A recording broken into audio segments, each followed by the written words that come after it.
This is NXT. We're waiting until we go live. We just don't know how to work the stream yet, so we'll just fill for time. That actually rhymed. There Wow. we go. Hello and welcome to the... I've already screwed up the intro because we did the singing thing. Was this the hottest opening promo in NXT history? My name is Chopper Pete Quinnell. I'm joined by El Faker Laurie Blake. Right. We are joined, of course, by Randy Andy Datson, who will be taking your Susu Super Chats later on. We also have some Super Chats to get through from the predictions video that we live streamed earlier today as well.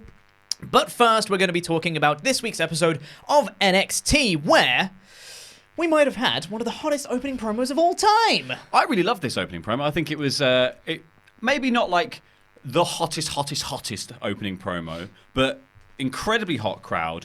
Yet more proof that the Undisputed Era are the most over thing in WWE wrestling, I think. Maybe of all time. I don't know. Possibly. Like, coming up to it. But also, I think just as an example of this promo, and we'll get into the full sort of run through of it in a second, this is the blueprint promo that opens every episode of Raw. Yes. This is the blueprint promo that opens most episodes of SmackDown. And this is how you do it properly. Yeah. This is what they hope that is, and it Exactly. never is, because it's the same 5 people trotted out every week on Raw and SmackDown, and it leads to a 6-man tag match, which this did.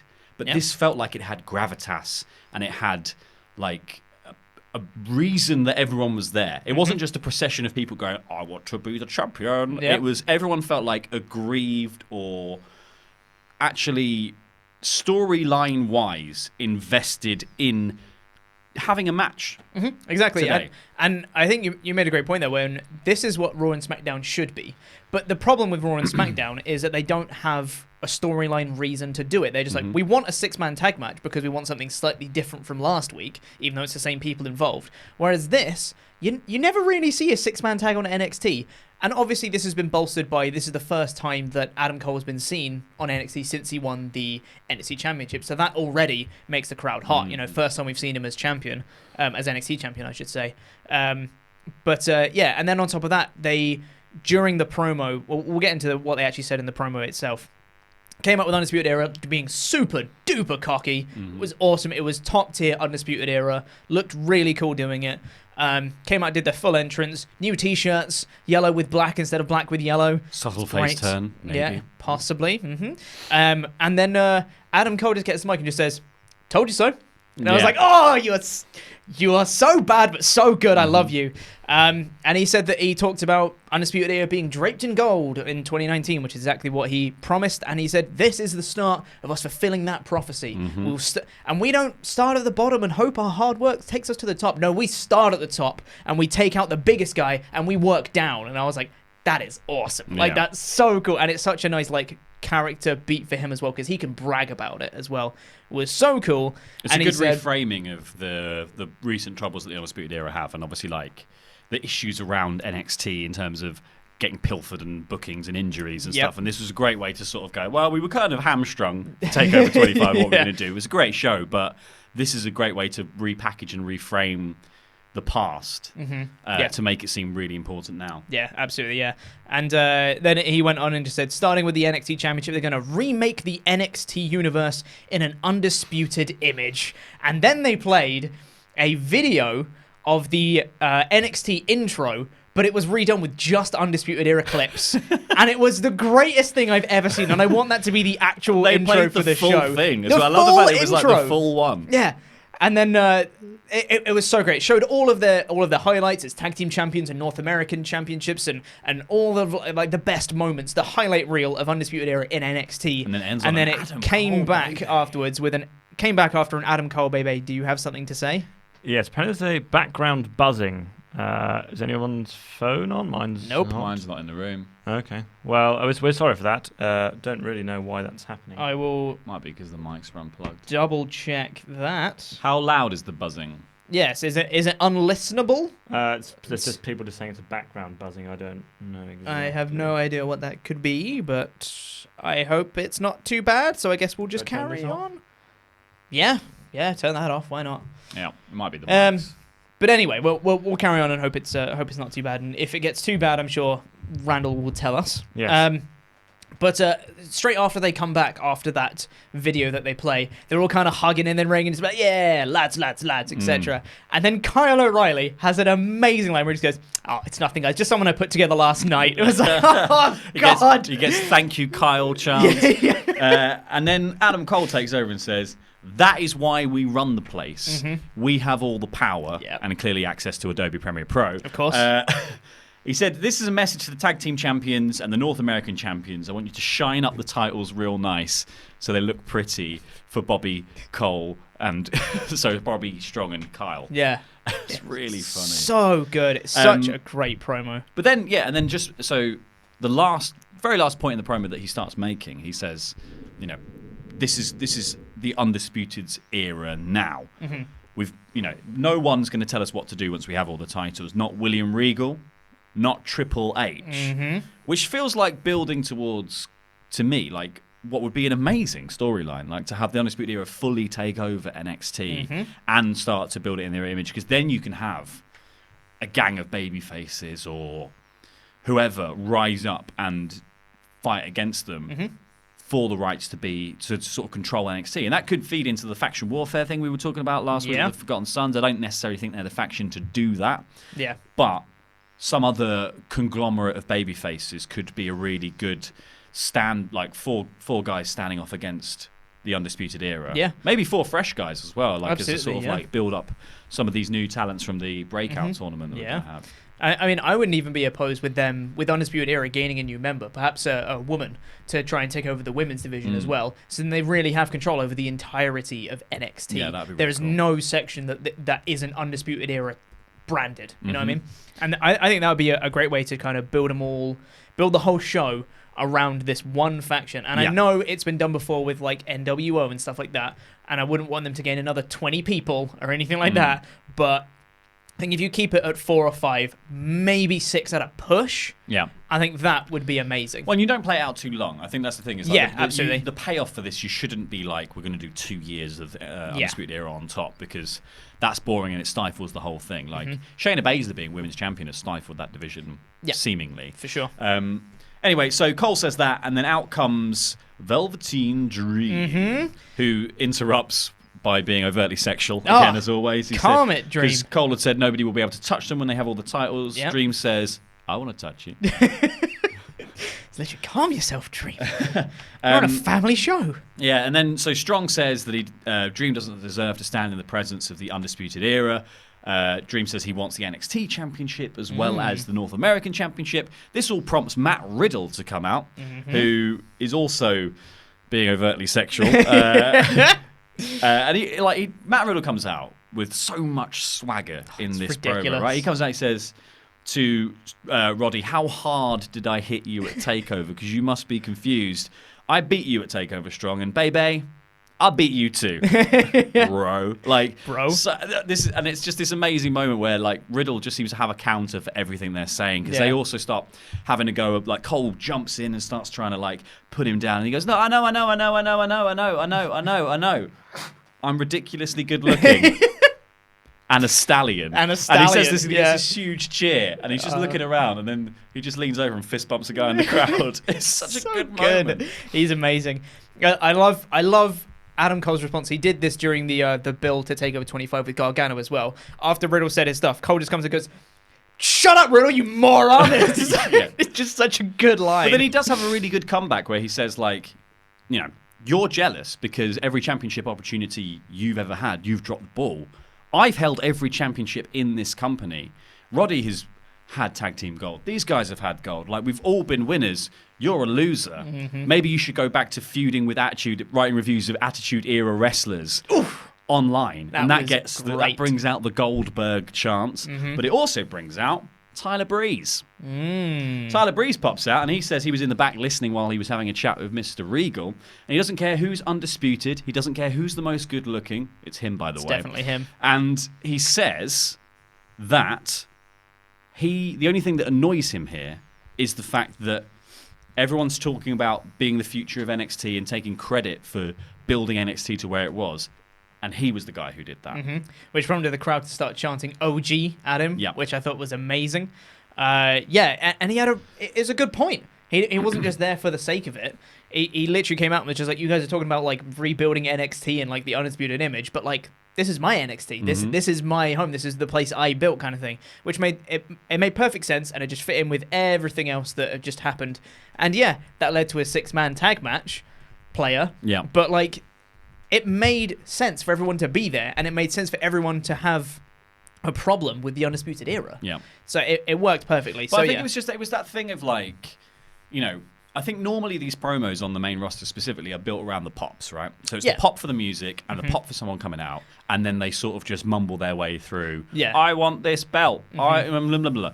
This felt like actually what was happening was quite tightly scripted promo work where things built on top of each other. So like Riddle coming out and saying his little piece, like, so Dream coming out and being like quite flirtatious with Adam Cole leads to Riddle coming out and saying something else that adds on to that, and then he gets his little fist bump from the ground, which leads on to Tyler Breeze coming out and saying that he's the prettiest. Like, that little trickle down of that one little joke idea, going the through line through everything that everyone's saying, is just stuff you don't really get on the main roster.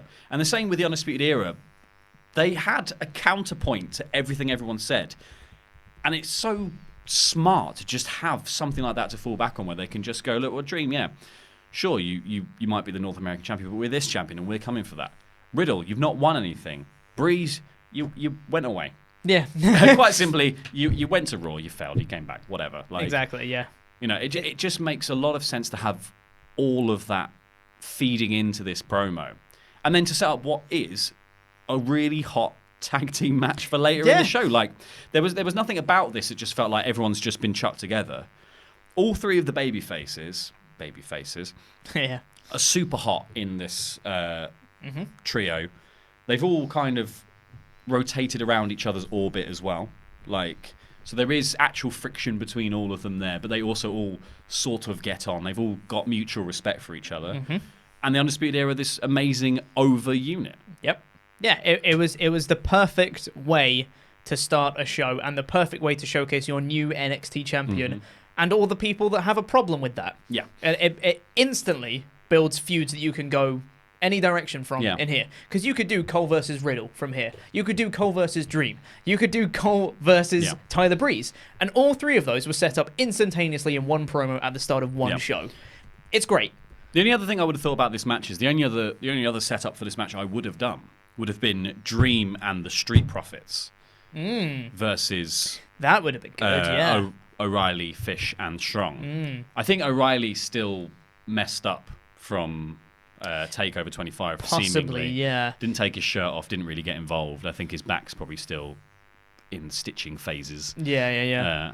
So it led to Breeze mentioning that he'd spoken to Regal and he'd made the 6-man tag match, and it was to be those three of Dream, Riddle, and Breeze versus any 3 out of the 4 of the Undisputed Era, which turned out to be not Kyle O'Reilly, but Cole, Strong, and Fish. Yeah, but this was like a good quarter of the show. It was this opening promo, and it didn't lag. It didn't feel like just a filler to set up something that's going to happen in 3 hours' time, because we knew it was going to happen later. And they even had the gall to just do the full Undisputed Era entrance at the beginning and at the end of this show. And it was great both times. It's so dumb. And you just don't normally do that. That's not really at all. you don't do 2 entrances. Yeah, but they have the power now. Yeah. And they've got control of the show, so they're going to do their full entrance twice. They did the title sequence twice as well. Yeah, in this exactly. Show, yeah. And then on top of that, and on top of all the things that make sense and how good the promos were and people talking and all that stuff, the crowd were really into this as well. It wasn't just like it was some dead segment that fell on deaf ears kind of thing. Like this, the crowd were popping for all of the important lines. They cheered when Adam Cole did his thing. They cheered when Dream made his remark. They cheered when Riddle did his thing. They went, oh, at the right lines. It worked so well. It riled the crowd up and it got them excited for the main event, which really isn't that the point. But that's good. Yeah, but that's the example of good writing, right? Yeah. That's the great delivery, good writing. That's all you need to get a wrestling crowd invested, because lo and behold, they like wrestling. They're already invested usually. So exactly, yeah. But that is going to be the end for the main discussion point. We're going to head over to Randy Andy Dutson. No, we're not actually, because first we've got some super chats from the earlier stream we did, unless Actually, I've can I just rid do of something them. quickly first? Sure. Condolences to everyone who knew and supported Lionheart, Yes. the British wrestler who passed away yesterday. Very sad news. So yes, massive condolences to all his friends, family, and everyone involved with ICW and anyone who's ever wrestled with. Yes, that was very, very tragic news. But I apparently have closed the super chats from earlier because I'm super smart. So we'll just head straight over to you, and I'll see if I can get them back for the next section. Nate starts us off with asking, where does your neckbeard actually end? Who can say, really? This is an unintentional neckbeard, by the way. I just kind of haven't shaved, and it's there. It's supposed to have been shaved off about 2 weeks ago. But it only looks more neckbeardy because you know it's Laurie who trims his very fastidiously. Yes, exactly. Mine, here, I guess. And then it's just like... you probably can't see You've grown out the full amount. You probably can't see mine because it's so bushy, but it ends about here. Yeah. A great big bushy beard. Tim Arndt says, was Matt Riddle attempting a knee bar shot at Goldberg? Maybe. Yeah, possibly. Yeah, that's quite good actually. I didn't even pick up. You should have done a jackhammer. Yeah, you should. Just speared someone. Just be like, that's how you do it. There's every possibility he was though. Craig Brown, echoing my earlier thoughts of R.I.P. Lionheart, very much so. Indeed. Dan, Mayor of Painesville Dan says, hello guys. What is next for the Undisputed Era? Just kidding. Are you ready for Dexter Lumos, Sam Shaw, to dominate the tournament? Well, hi Dan. Hey. No, I don't think he will. I have my prediction of who I think is going to take it all for the Breakout Tournament. Trevor Lee. Possibly. I've got another guy, but we'll see. But no, I don't think it's going to be him. I think he might even lose in the first round. Michael Dominguez says, Pete, maybe you can go back to writing online reviews for wrestlers from the Attitude Era. Andy is the messiah of the keyboard. Thank you very much. Yes, I am. Messiah of the keyboard. Might as well join Undisputed Era alongside the messiah of the backbreaker. They're basically the same thing. What's the online review thing? I'm thinking like I'm missing a joke. So it was part of this episode. It was a thing that Cole said to Riddle. It was like, you should go back to writing reviews about wrestlers from the Attitude Era because the Goldberg stuff. So I guess they don't like me and they want me to do that. I don't know. Yeah. Anyway, Randy Datson, he's not the Messiah. He's a very naughty boy. Yes. And we've only got one more. Possibly the buzzing is putting people off, but I will attempt to fix that in a minute. Jobber JJ says, question for all of you. Who is your one favourite wrestler? Mine, I'll start off, is Walter. I just think he's great shout. Wonderful. Yeah. And just his chops are just yeah. When he walks into the ring, I just get excited. Yeah. So that's it. Well, really. for a long time, mine was Volta as well. I think it's just because I haven't seen him as much lately. So I think he's not probably my favorite now. Mm-hmm. Not because he's not gotten it. Not because he's gotten worse. Because I haven't seen as much of him lately. I think I might go with Adam Cole, honestly. Yeah. He's just... Everything he does is so good. His promo skills, his wrestling ability, his character, his faction that he's got. Everything's fantastic. And every single time he says Adam Cole, baby, I do it with him. Every single time. Fantastic. Like, I got to... I'm going to pick the OJMO. Oh, who is my favourite wrestler of the minute, who had a fantastic match against Rob Sharp at Frontline.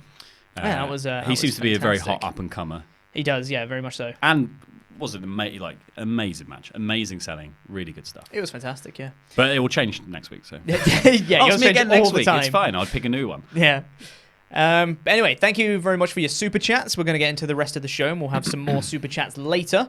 So the next thing after that opening promo, we got into a video recap of Io Shirai and Shayna Baszler's feud with Shirai and Baszler due to have a battle next week inside a steel cage for the NXT Women's Championship. Dun, dun, dun. This was a really cool video recap. Shocking. WWE makes a good video package, you know, but no, this was such news. This was really fun. An hour is on, apparently. He says Laurie will know what that means. Well, I don't know how to turn that off. Cool. We've got some mic. Can you bring him down? Can you bring him down just to get him mic to turn solutions. But yeah, this video recap was really good. Yeah. And it showcased the entire process of Shirai kind of snapping and what she did at TakeOver 25 with the kendo stick.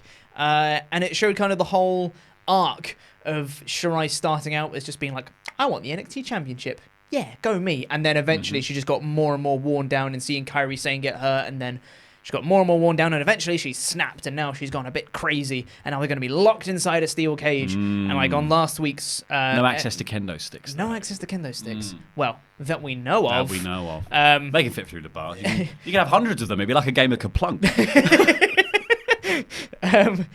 But yeah, got to the point where on last week's show, Shirai did the arm break spot onto Jessamine Duke, I think it was. It was Duke, yeah. So she's getting a bit more violent and ready to go and worked up by Baszler. So I'm very much looking forward to their steel cage I match think it should next be week. a really, really cool, exciting match. Yeah, for sure. What else happened? Background buzz. Yes, fix it, please. We're also still streaming, so fix it while we're streaming. I mean, I'm Thanks. I don't know. Cheers, Just Simon. check the dude over there. Yeah, Probably don't get in the- front of the camera. Thanks. Anyway. Simon's in the room, everyone. Yeah, Housemate Simon's here to try and fix the buzzing problem. I didn't touch anything. But yeah, so after that video package, Might just we be a had- connection somewhere there. yeah, it could be. We had Raul Mendoza facing off against the newly re-debuted Damien Priest, who formerly Punishment Martinez. He re-debuts as now Damien looks like Priest. a Las Vegas stage magician. They were going for Rockstar, but he does look like He does Chris Angel. Chris Angel, Yeah. very much Chris Angel vibes. But his entrance looks pretty cool. I can dig it. Yeah, I like the entrance. I thought it Yeah. was really cool. Yeah. It said "Live Forever in Flames," and then it blanks out, and then they did lots of like spotlights and silhouettes and Yeah. all that kind of thing. And then they did like a little thing where he mimed shooting an arrow, and then it popped up with his name Yeah. after he did it. It was cool. I liked it. Stole that idea from The Rock, though, didn't he? Yeah, a little bit. Yeah. But It's hard to mime a flamethrower, though. Oh, it's gone. It's gone. There we go. There was a connection issue. Well done, Simon. Thanks. Thanks, housemate Simon. Can always count on you. Yeah. Yeah, walk in front of the camera again. Thank you. There he goes. Goodbye. Thank you. Well done, Simon. So the thanks, Simon. The match itself was actually really fun. Obviously, it was a little bit of a squash match, but it wasn't like a main roster squash match where No. the match starts, boom, boom, boom, move, done. Yeah. Mendoza got in some really cool offense. Mendoza still looked really good coming out of this. Yeah. Lots of evasive maneuvers, lots of counters, him flying around and diving through ropes and spinning kicks and all sorts of stuff like that. He looked really cool. It's the right way to do it, though, isn't it? It's because you do you basically do the idea that like one person is so confident in their abilities that they think they can just be lazy and walk over the other person. The other person fires back, surprises them, and that's when they go for the juggler in the finish. Like Priest starts the match off with this huge boot, lays in loads of strikes, knocks down Mendoza. There's an amazing point in Mendoza's comeback where he's sort of like Priest tries to get out of the way and walks to the other side of the ring, and Mendoza runs across the top rope halfway down the ring, leaps off and drop kicks him through the ropes to the outside, then goes for the tope. And that's the point where Priest is like, well, I'm going to have to sort you out, mister. Now you've crossed the line, son. So he goes for the tope, and Priest just catches him, choke slams him onto the apron of the ring, gets him back inside, hits a discus roundhouse to him, which looked really cool. Yeah. To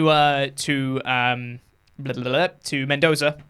And then he hit his version of the crossroads, essentially. It was a rolling cutter for the win. I think both of them look really cool Yeah, I out don't of know this. if the rolling cut is the best move for him. No. Someone of his size, it's like, it doesn't feel right. No.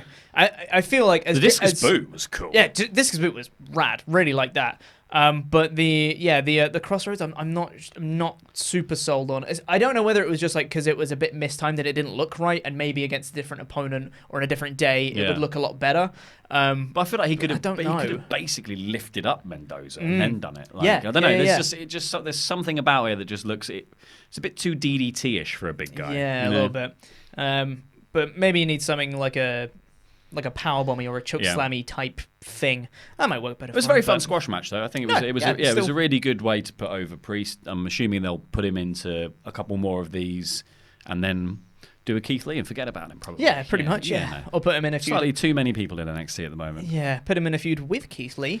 That'd be great. And then Keith Lee just gets buried again. Yeah. So, you know, I think, it'd be fun. or maybe they'll do something in the same way they've been doing with Kushida, which was like put them into a couple of week feud with another established talent, just to have amazing showcase matches. That'd be really fun. It's a great shout. I much prefer that as a means of putting someone over than having a series of squash matches. Absolutely, yeah.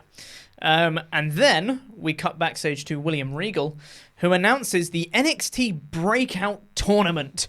So we've had news lately of loads of NXT signees having their names changed, which was a big deal for a lot of people in the community. But then we've got the NXT Breakout Tournament, which is basically going to showcase 8 of them in a single elimination tournament, and the winner of the tournament gets a championship match of their choosing. Women's. Yeah, exactly. Yeah. I'll take the women's, please. I'll have the women's title. Yeah. Thank you very much. So we had the 8 competitors being Jordan Miles, formerly ACH. We had Boa, Cameron Grimes, who used to be Trevor Lee. We had Asaya Swerve Scott, who used to be Shane Strickland. Dexter Loomis, who used to be Sam Shaw. Bronson Reed, who used to be Jonah Rock.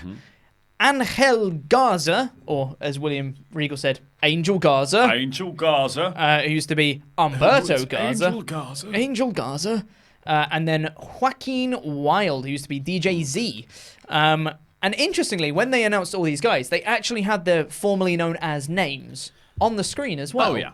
Which was interesting. I thought they'd just be like, oh, this is Cameron Grimes. This is Jordan Miles. Well, no, because it's a cynical marketing move. It's not a we really think that this is the pinnacle of their character work to be like, you're Cameron Grimes now, Trevor Lee. It's literally to be like, well, later on when we make Cameron Grimes t-shirts and all this stuff, and then you eventually leave, we own the rights to all the Cameron Grimes Absolutely. work.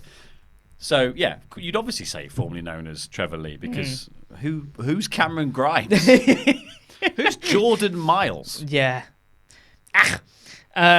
But we also got the initial brackets for the tournament. So we have Loomis versus Reed. So that's Sam Shaw versus Jonah Rock in the first one. We had Shane Strickland or Asaya Scott versus Cameron Grimes, Trevor Lee.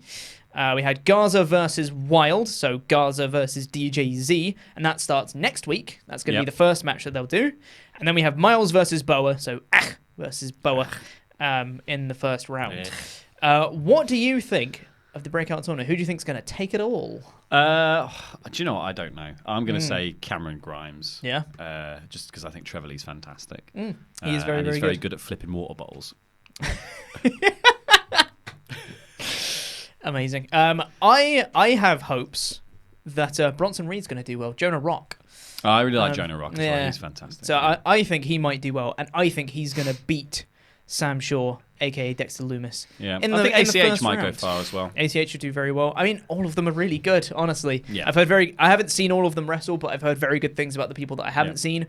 So it will be interesting to see who they pick to get a title shot immediately, and which title they pick for them to go. I feel like the North American title is the one that people would be like to go for, but it would be a bolshy move to be like, okay, well, I won this tournament, I want the NXT Championship. Yeah, I mean, I would be really into that, especially if they did it not at a takeover. If they did, I wanted the NXT Championship, and then be like, right, next week on NXT Championship match, go for it. Well, it's a star-making opportunity, isn't Absolutely, it? It's really like, to hang with Cole if Cole is still the champion by that point, but like to hang with Cole in NXT would be something that you just go, okay, well, they're instantly a mainstream, like a main competition player now. Yeah, I mean, one of the things that a match that's really stuck with me, which is weird, is Finn Balor when he was NXT champion taking on Apollo Crews. And Apollo Crews, it was his last match before he went up to the main roster. But he had a showcase match against Finn Balor as NXT champion. It was an NXT championship match, and Crews came up short. But he looked great in the match. And everyone was like, oh, what an amazing performance by Crews. Yeah. And of course, he wasn't that long in NXT before he got called up to the main roster. So that was his kind of star-making performance before he went off. So that is a kind of thing that I think they should do with the NXT Breakout Star. Don't necessarily have to have them win. No, have them win the title. But to have him in an exhibition match against someone at the caliber of Adam Cole that could, drag him to a great match if they have to. Yeah. I think that would be an instant way to make a star. Well, it's a win-win scenario, isn't it? Because you don't have to schmoz the finish to protect your champion. You can have your champion look very strong in a win, but you can make the younger guy or the up-and-comer look like star material by giving them enough of the match. Mm-hmm. Yeah, exactly. Yeah, it's a very, very smart thing to do. It's one of those rare situations where nobody loses by having a definite outcome. Mm-hmm. Yeah, it's like a mini cruiserweight classic that they've got going on with just like all of these names that you won't know, or like the NXT crowd won't have seen. We're going to showcase all of them at the same time. Have fun, and that you just get to see so many different wrestlers, and you can attach to which ones you like and which ones you don't. Yeah, and it's great. I love it. Great idea. Next up, we got a video of Mia Yim's journey to WWE and her background and all of those things, with her sit-down interviews thrown in there as well. Thought this was really cool. Again, yeah. She said that she's going to protect the women's division from Shayna Baszler. So you see, it's obviously going to end up with a Shayna versus Yim feud at some point, which also sort of gives away the fact that Baszler's probably going to retain over Shirai in a steel cage. No, it's like no. I don't know. It was just the fact that I'll believe it when I see it. Yeah, Chopper. but it's just like it's just had it that like. Mia Yim was saying, like, Baszler's been, ruling the women's division for ages and yada, yada, yada, and I need to protect the people who can't protect themselves. I'll be the heroine of this whole story and yada, yada, yada. It's like, well, what if Shayna's not the champion anymore? Then you're kind of directing your attention in the wrong place. Yeah, maybe wait a week for this Yeah, promo. I know, yeah. It felt a bit weird to me. But regardless, it was still a cool video. Yeah. Saw her background and the struggle she's had to overcome to even get to WWE and then what she wants to do. Yeah. Now she's here. I think you could have framed this entire thing, though, you could have done basically the same promo, but done a bit more of, like, the struggle she had in NXT, starting off, like, she's had quite a lot of wins, but then she had the feud with Bianca Belair, and that was very back and forth. And then she got the big win on the Takeover pre-show, or like the NXT that was filmed before Takeover. So in the same room that a Takeover happened, she got her big win. So you could have done all of that and then just said, "I want the NXT Women's Championship next," and you don't have to frame it so much as like, "I'm specifically coming for Shayna Baszler." Exactly. Yeah. Thus giving away, you would assume, next week's result. Yeah. Exactly. But regardless, it was still cool. I liked watching it. I like just promos that are just putting over someone who we already know of, and like there's plenty of WWE very good at making promo packages, and there's no point only doing them for takeovers. Like it was cool to have the Io Shirai and Shayna Baszler one this week, building to next week's match, because I'm sure next week we won't get that promo. We might get the promo in the show, but it makes it feel like a really big event, because then you're not just saving these really awesome packages for your huge pay-per-views. Yeah, it's great. Next up, we had a women's division match, which was Taynara Conti. Where's she been? Versus Xia Li. Li... What a combined height. Yeah, Li is very smiley. Yeah. Very smiley. She was having the time of her life on her entrance. My goodness. Just get your face off, though. Yeah, absolutely. Yeah. She came out and she was slapping her legs and like doing along with her music. Her music, by the way, sounds exactly like the opening of Believer by Imagine Dragons. It is uncanny how quickly that one. Yeah, but it's just the opening bit with like the claps and the dun dun dun dun dun dun dun, dun, dun at the start. It's almost identical. I was like, why did she have Believer as an entrance music? Turns out it wasn't. But anyway, so she's very, very smiley when she comes out, which is great. Taynara Conti is also very smiley. The match, I don't know. It was fine. It was fine, what I'd say to the match. It was sloppy enough that it confused Mauro Ranallo at a couple of points, and he was just sort of like, was that take a move? And it was okay. Like there were some cool bits of it, and then some of it was a bit sloppy. Yeah, and that was fine. Yeah, like Conti got quite vicious at one point, which was quite cool, and then started laying in these really brutal kicks. But I feel like that's when it sort of started being like, oh, okay, this is quite good now for me, because it moved past the trying to do the really coordinated wrestling maneuvers that require two people to do to just one woman just kicking another woman. And I was like, well, that's believable. Oh yeah, Yeah, for sure. She just kicked her. Yeah, it seemed to me that like both of them were trying to get over their characters too much, if that's a thing. It's that seems like a really weird statement to make, but I'll clarify. It was like Conti would do a move, and then immediately she'd like either like do a weird smile thing that she does, or like readjust her hair, or like put her hands on her hips, or like something. She after almost every single move, there's a little sequence where almost after every like punch she throws, she has to do like a character moment straight afterwards, and it just seemed like. I know it kind of slowed things down a little bit, and it was a bit house showy. Yeah, I think it's like that more like where you spend a lot more of the time playing to the crowd because you get the response and you can really soak up that moment because you're just performing for a live audience. You're not making a television show in which the people at home aren't doing what the live audience are doing. Yeah. Like, you know, when you get a really big response like the Undisputed Era get from the live crowd, that does make people at home sit up and take notice. But when you get sort of a okay response from people in the room, it probably sounds big and it's fun and everyone enjoys that. But at home, it doesn't really translate. So you're just sort of going, okay, well, maybe I don't know, crack on with a match. Yeah, just wrestle a little bit would have been nice. But the finish was still really cool. I really like Li's. I assume that's her finisher. I haven't actually seen it before, so double spinny kick thing. So she goes for like I think it's a roundhouse. I don't know. I don't know my fighting stuff. She goes for like a roundhouse. Conti ducks it, and then she just rolls straight through with the other leg and hits her with nails her with a heel straight in the head, which looked great. That was really cool, and Li picks up the win. Yeah, it was a match. Yeah, it was definitely the filler of this episode. For sure, didn't really build anyone or didn't feel like it does anything. No. But we won't see Li again for ages. Conti will go back in the closet. It's just it was there. It was fine. But then it picked up because we had a Street Profits promo doing their whole on the street thing that they did. You're not a fan. They sold out, man. They sold out. They got a microphone on a proper camera. They sold out. It's not a phone promo anymore. They've got power because they've got the NXT Tag Team Championships now. Do you not see? That's it. This is it. But they've sold out. I found there was one really hilarious moment for me here. And they were just doing the thing, saying, "Oh, we're the NXT Tag Team Champions now," yada yada yada. And said, "Oh, next week we're going to be facing the Forgotten Sons." Ford was like, "What?" And then it's like, "Yeah, we're going to be facing them," and yada yada yada. Ford's crown that he's wearing just falls off, and he just stops, freezes, and just turns around and looks at it. And Angelo Dawkins, who has the mic, just goes, "Oh!" for ages, just straight down the camera. It was so good, and you could tell it was completely improv because it just fell off.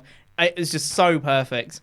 No, and then they clearly just decided to do another bit of promo. They just like, we'll have to make up another promo now. Look, you're gonna have to slowly drive your car while we sit on it. I still love it. I did work. actually really like it. I'm joking that they sold out. But yeah, I preferred it when it was low production values because it felt very much like personal. But this still got across the kind of personality of the guys. And I loved when they were like on the car with the crowd outside the venue waiting to go in for the tapings, like getting in front of them and saying like, you know, if you keep doing what you're doing, we're going to keep doing what we're doing. It was a really nice moment for them, I think, and for the Full Sail crowd who've, I think even when NXT weren't pushing the Street Profits to the moon, the Full Sail crowd were always behind them and always very like, very true. You know, always involved in their like finishes and stuff like that as well. Like massively, like always celebrating in the crowd. Really, I feel like the Street Profits are kind of one of those homegrown talents where Full Sail really takes ownership of them. Yeah. They're our guys, is what they were thinking. Really fun promo. Gets across their characters. Sets up Sons versus Profits next week, which is cool. I'm into it. And then we had the main event, which was set up early in the night with the promo that we talked about before. And this was Cole, Strong, and Fish from Undisputed Era taking on Dream, Breeze, and Riddle. This was like a 10-minute match. Yeah, I know. I felt like I watched like 20. There was so much that happened in this match. It was so fast. Starts off really explosive. Riddle and Cole start things off, which is a cool, like, fresh matchup that we don't really see too often. It was nice. Started off with this explosive action. Riddle just so quick. Just darts straight behind him, picks him up, just slams him straight into the floor. I was like, yes, I'm already into this match. Let's go. yeah, just so many back and forth pieces, constant tags, not a rest hold in sight, which was great. We had Undisputed Era distracting to allow Cole to take over. We had Riddle doing his gut-wrench suplexes that he does and rolls through and maintains hip control and then just throws him again. It was amazing. Dream had a moment where he slid through, I can't remember whose legs it was, but he slid through someone's legs, was kind of doing his pose thing on all fours on the floor. And as they ran at him, suddenly he could jump. Like, it was literally from the floor into a dropkick. So, it was unreal how quick. Rapid, yeah. It was so good. It looked amazing.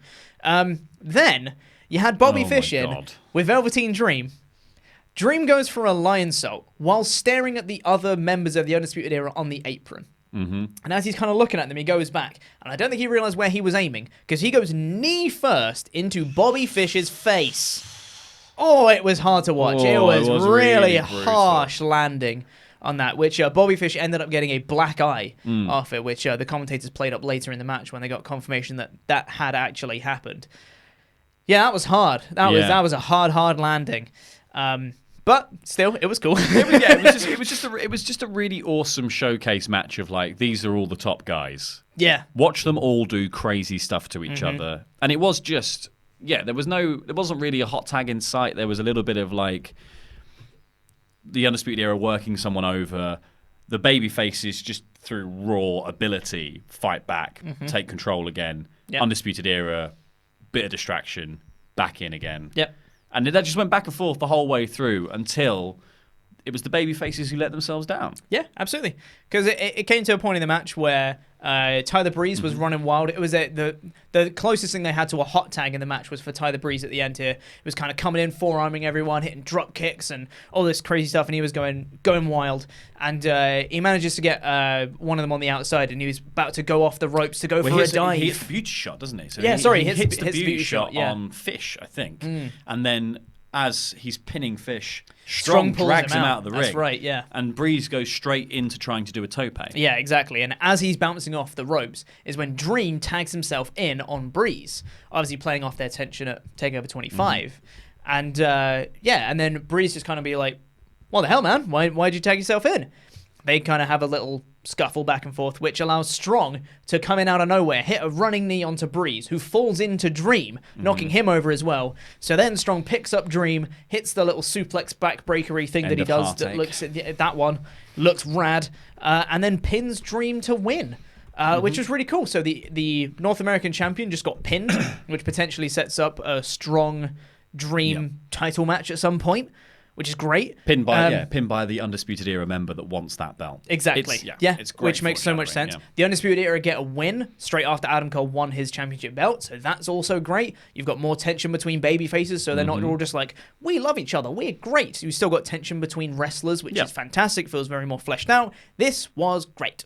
Loved it. But it's exactly the sort of thing that opens the door for the Undisputed Era to fulfill their clean sweep prophecy, because you don't want to put the Avengers together now.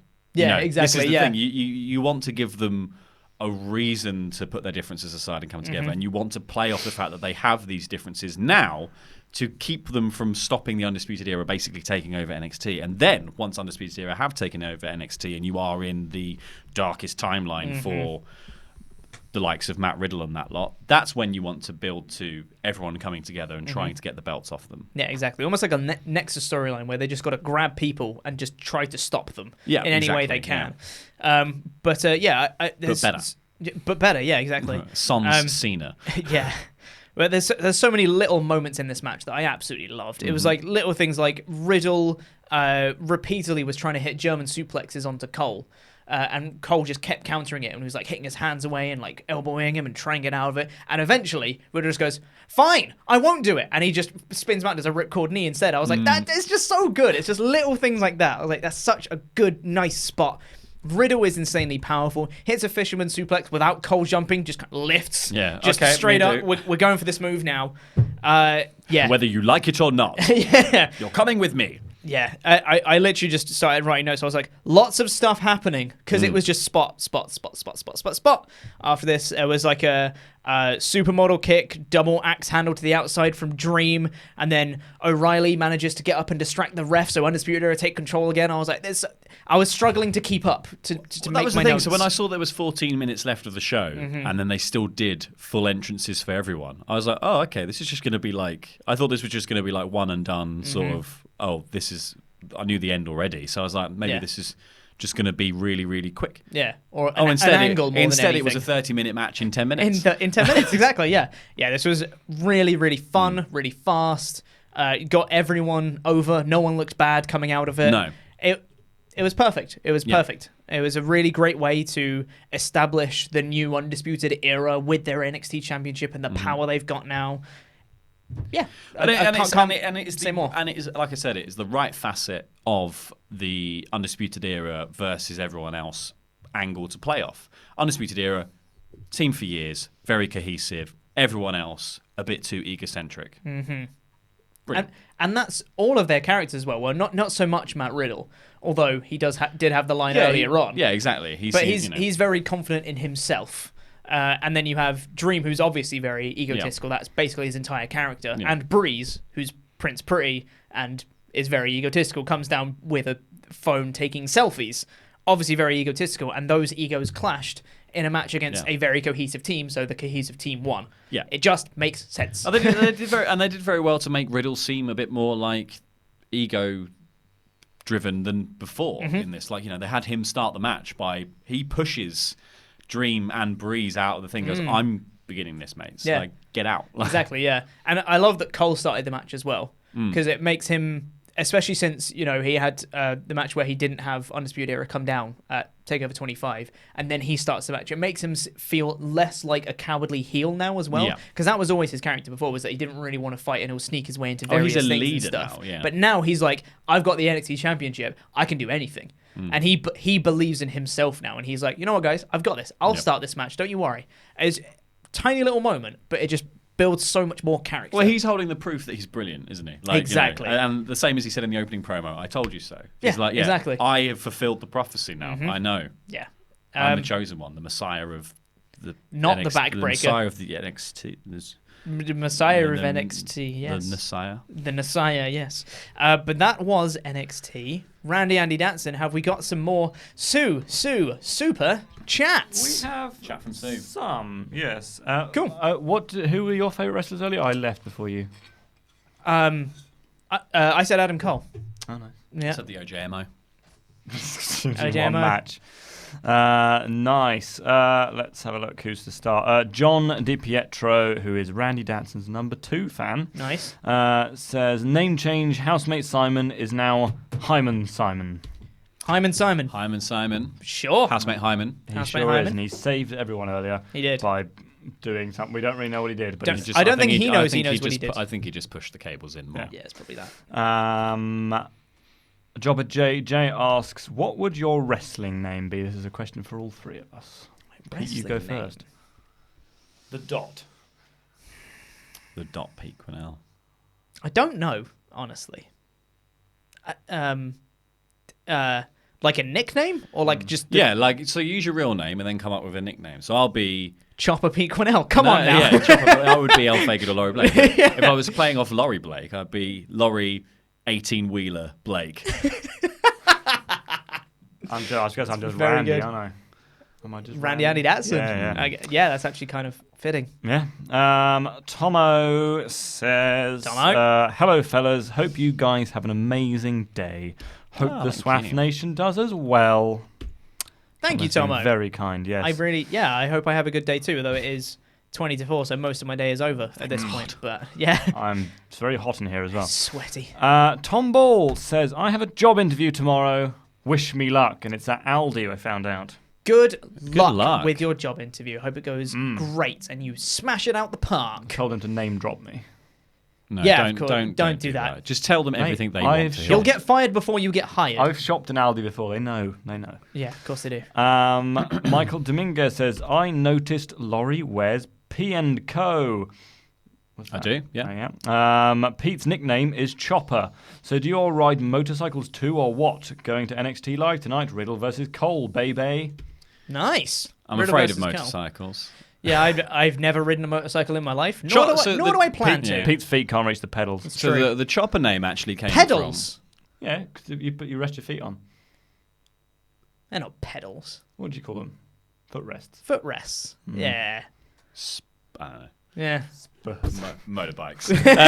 Bikes. Motorbike. The Chopper nickname actually came from. It was a nickname we used to have for a guy that I used to work with, just because it didn't suit him either. So that was it, basically. It's because you're so smiley. So there was a point where we were going to call you Killer Pete, Yes. but then we decided the Chopper was funnier. Chopper, yeah. It was literally they when they first told me that I would start doing videos and things here, not full time, just as like a trial run, essentially to start with. They just said, the plan we had, by the way, is you're going to be called Chopper. And I was like, what? Say what now? Chopper! And then Ollie just talked to me on the phone and was like, yeah, here's the storyline we've got planned out for you coming in. I was like, okay, sure. Yeah, I'll be created by Laurie. Sure, why There you not? go. Fine, yeah. That wasn't story. I named you Chopper because of the thing, but I did create you. You are Sorry, mine. yes. You are my test Yes. tube son. Yes, Father. Tim Arndt, thank you very much for your generous donation. Thank you, Tim Arndt. And I know I saw Tim Arndt donated, did a super chat for the predictions video earlier as well. I saw his name, but I closed the super chat. Make up a question. Prediction. Oh, there wasn't a question. I remember that. It was just. I know. a I remember lovely he donation. said, "What's your favorite finisher in WWE?" Is that what he said? Yeah. Yeah. That's what she said. Favorite finisher. Black Mass. Oh, that's a great shot. I was going to say End of Days, Mass. but Whatever that thing End of Days was, is that also on my list of my favourite finishers. End of Days is amazing. End of Heartache, Yeah. also a very good finisher. Very good. Last Shot's decent. Wouldn't put it in my top though. It's just a nice one to pop the crowd. So it can do it from basically nowhere. So it's a shocking one you can just do. And Yeah. That's it. So yeah. whatever Those are probably top three. Mojo Rawley's finisher is. Running forearm. The teabag. Christian Baltimore says, "Love you guys and screw you, Blake Ham, you piece of crap." Oh, that's a thing from the podcast. So canon. Yeah, if you listen to the podcast, it's really good. Yeah, if you listen to basically this entire week and last week's of Rambles, you'll catch up with the story of Blake Ham, which is quite the chronicle. You should catch up with it. It's quite funny. Tomo says, "I am staring into your souls, mainly yours, Laurie." Oh, well, you won't be seeing much. Yeah. I haven't got one. I was going to say, Happenable pointed out that you are ginger. Yeah, well, that's exactly. Yeah. Sorry, I was And- just staring back into Tomo's soul. Now, this person changed their name to Randy Datson. No, I can't remember. No, they didn't roll their R's. I can't in remember their username. what their name was before this. It was like Michelle or Michael or Bert. She, I think it was a she, says, "We all love Adam Cole because we love a good old bad boy. Undisputed Era can run wild and dominate NXT till DIY return, fight for all the gold and NXT supremacy after Undisputed Era defeat all other groups."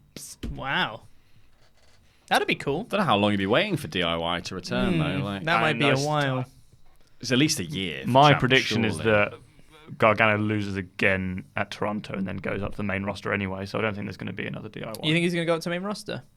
I think they're going to try. They're going to try. I don't know whether he'll succeed, but I think Triple H might try and keep Gargano until Champ is back.